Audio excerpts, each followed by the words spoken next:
بە بۆنەی دەستپێکردنەوەی ساڵی نوێی خوێندن ئەنجومەنی خەلیفانی کۆمەڵی ئیسلامی جلوبەرجی قوتابخانە و پێداویستیەکانی خوێندنی بەسەر 500 قوتابی سنووری خەلیفاندا دابەش کرد. ئێمە وەکو ئەنجومەنی خەلیفانی کۆمەڵی ئیسلامی لە درێژەی کار و چاڵەکیەکانماندا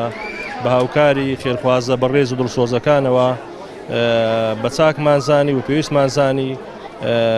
لەو قەیرانە داراییدا بە بەرچاوگرتنی قەیرانی دارایی پرۆژەیەکی پێشکەشی دەڤەرەکەمان کەین سنووری خەلیفان و دەوروبەری بریتی بوو لە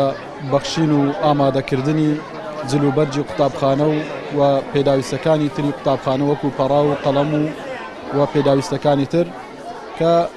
سپاس بۆخوا ئەوجارش خێرخوازان دەستکراوی خۆیان پیشاندا و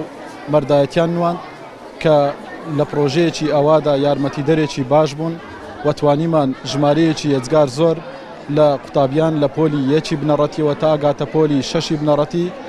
پێداویستەکانی قوتابخانەیان بەسەردا دابەش بکەین هەم لە بێباوکان و هەم لە کەم دەرامەتان. بسم الله الرحمن الرحیم. من وەکو مامۆستایەکی ئاینی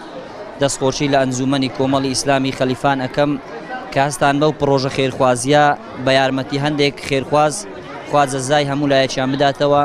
و داوا لە خەڵکی دیکەش ئەەکەین کە چاولەوانەکەن کە بەبێ فەرق و جیاوازی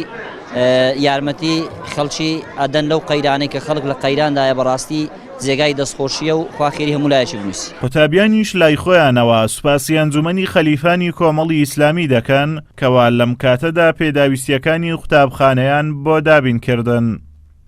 قوتابیەکە پۆلیانت ئەنجومەنی خەلیفانی کۆمەڵی ئیسلام بەڕاستی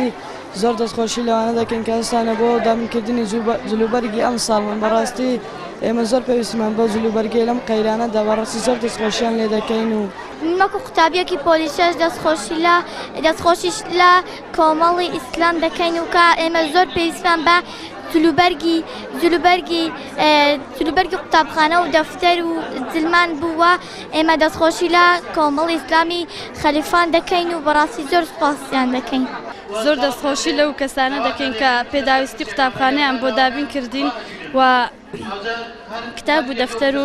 شتیان بۆ دابین کردن و ئەنجومەنی خەلیفانی کۆمەڵی ئیسلامی زۆر سوپاسیان دەکەین. ئەنجومەنی خەلیفانی کۆمەڵی ئیسلامی لە سەردەم بۆ نەویادەکان بە هاوکاری خێرخوازان پرۆژەی جۆراوجۆر ئەنجام دەدات و بە بۆنەی ساڵی نوێی خوێندنیش قرتاسیە و جلوبەرجی قوتابخانەی بۆ قوتابیەکانی سنوورەکە کردە دیاری. ئازاد ئۆمەراوی کەناڵی ئاسمانی پەیام ناحیەی خەلیفان.